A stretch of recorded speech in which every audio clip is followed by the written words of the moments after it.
Okay, so we are going to mix the Zorn palette today, and the Zorn palette is was used by Anders Zorn.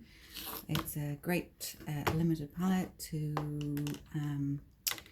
use with portraiture, and it is made up of titanium white. Here's the titanium white, cadmium red. Here's the cadmium red. Now this is a dark cadmium red. You could also use light or medium cadmium red. Ivory black, which is here, and yellow ochre, which is here. These are all Rembrandt paints and Winsor & Newton. You can also use other brands of paints. So basically the idea is that we are going to kind of make a color wheel, which is what we have here, which is one I made earlier. Maybe you can't see it in totality, but we're going to kind of recreate this in a way on the palette. So this is a color wheel where the yellow ochre is the yellow, the ivory black is the blue, and the red is the red.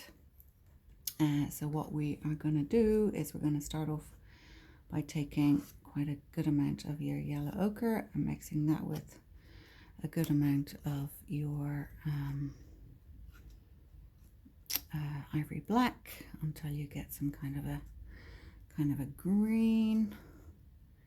I don't know if you can see that. Yeah, hopefully you can see that. All right.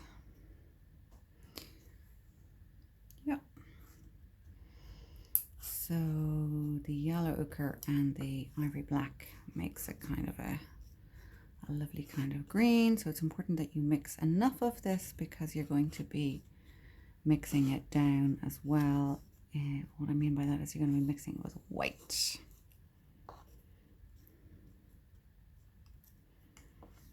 Okay, wipe that off. Then next I'm going to take my black, some of my black, and I'm going to mix some of that with my red.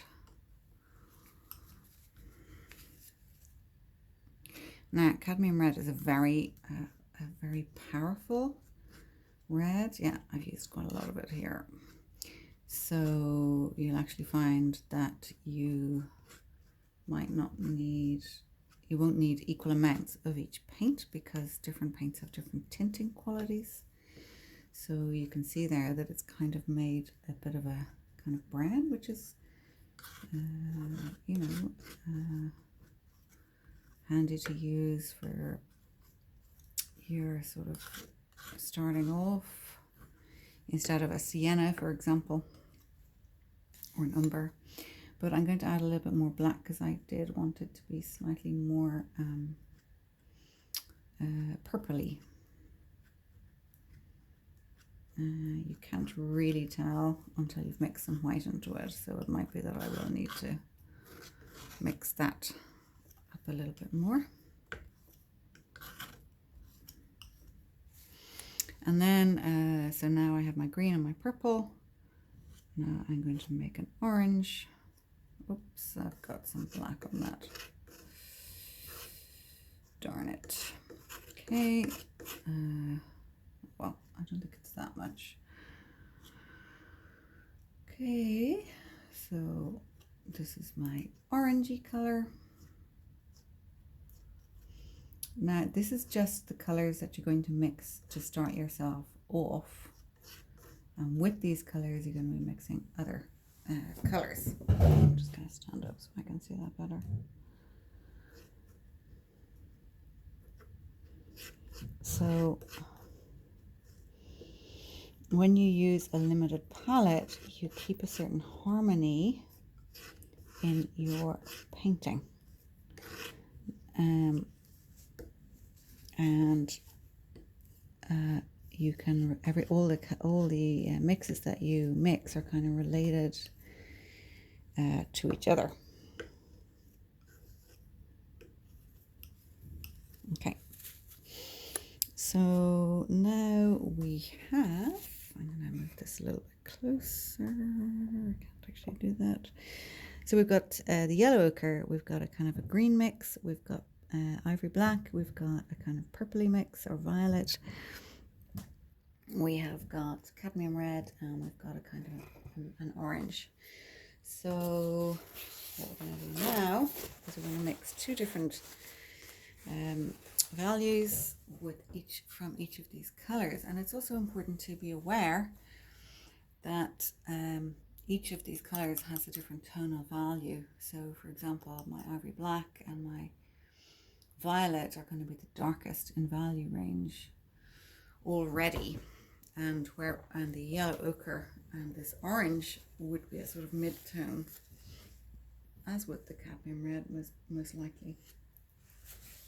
So yeah, so I take a bit of white and I mix that up with my yellow ochre.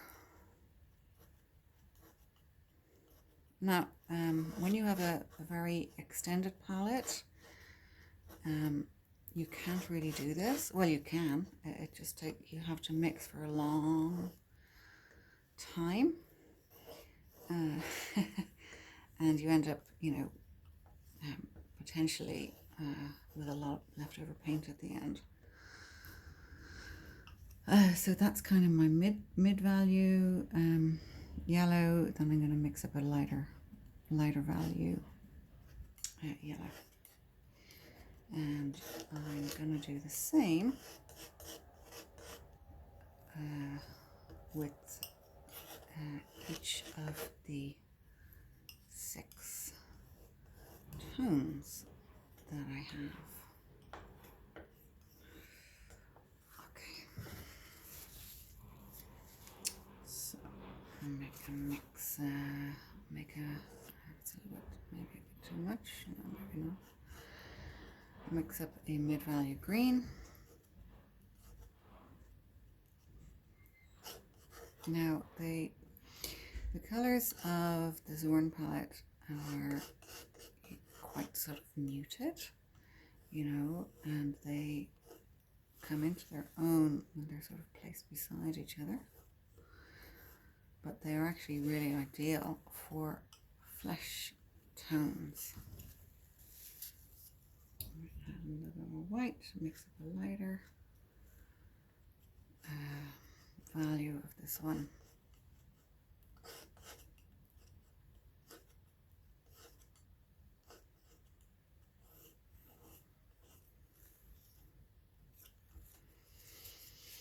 Okay, and then we move on to the black.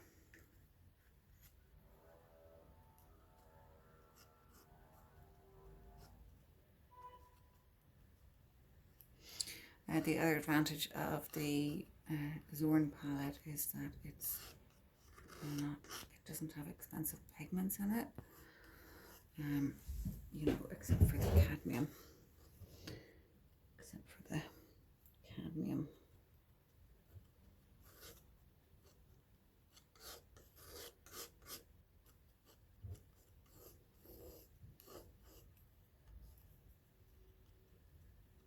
Okay. Now the ivory black is going to function as my blue. So, obviously, if you were painting somebody who was wearing a very bright blue jumper, you would choose a different palette. Make a lighter value of that one.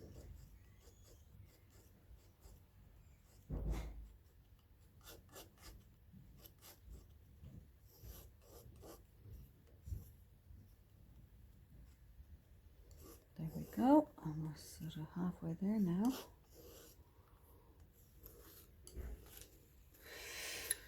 Not totally properly mixed, but it'll do. Now, I'm curious what this one is like, because it still looks kind of brownish to me. No, I mean, it's a very, It's okay. I mean, it's kind of my violet.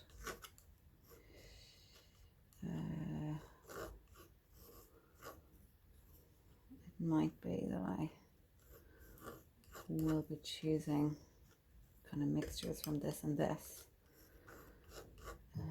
later on.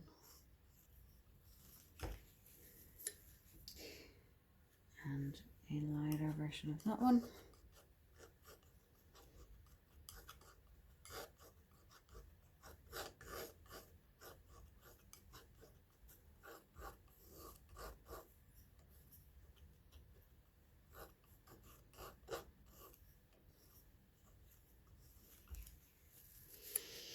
Okay, go to the red.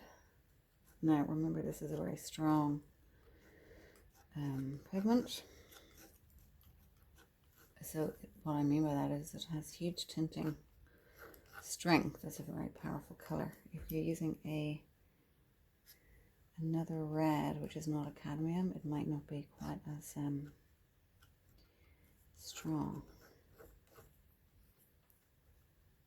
Oh, I got a little bit of something else in there. So it's gotten a little dirty. Okay. And we will make a lighter one of those.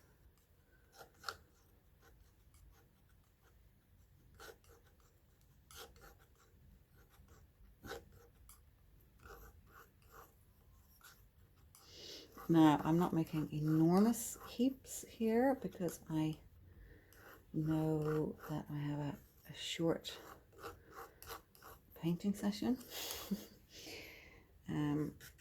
So I would actually, you know, if I was going to be painting for the whole day, I would mix up more. The piles would be bigger.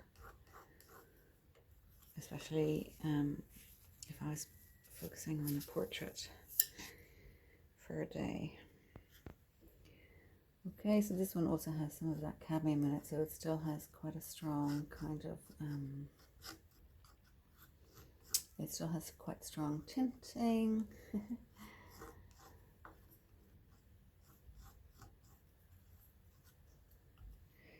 And add some white to it.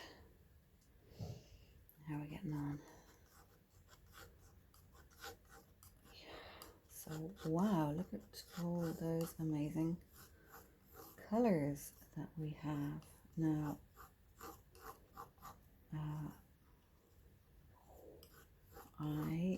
if I'm painting, will be taking from these colors and mixing.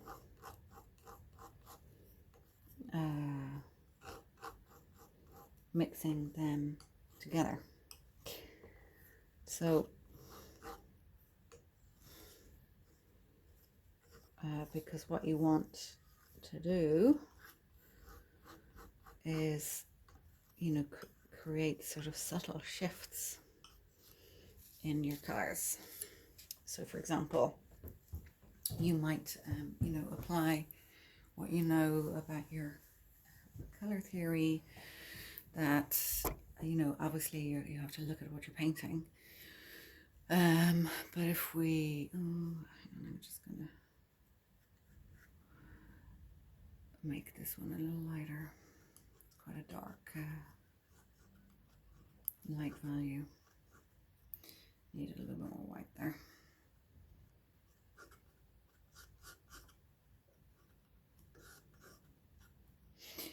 And this, you can apply this principle, I'm kind of jumping all over the place, but you can apply this if you had some more chromatic colors, like, you know, a cobalt blue and vermilion and cadmium red, cadmium yellow, for example.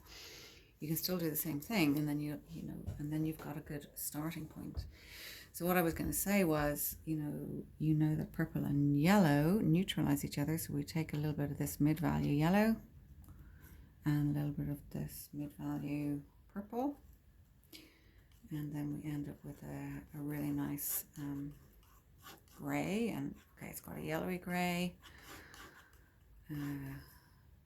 so we can add a little bit of that in.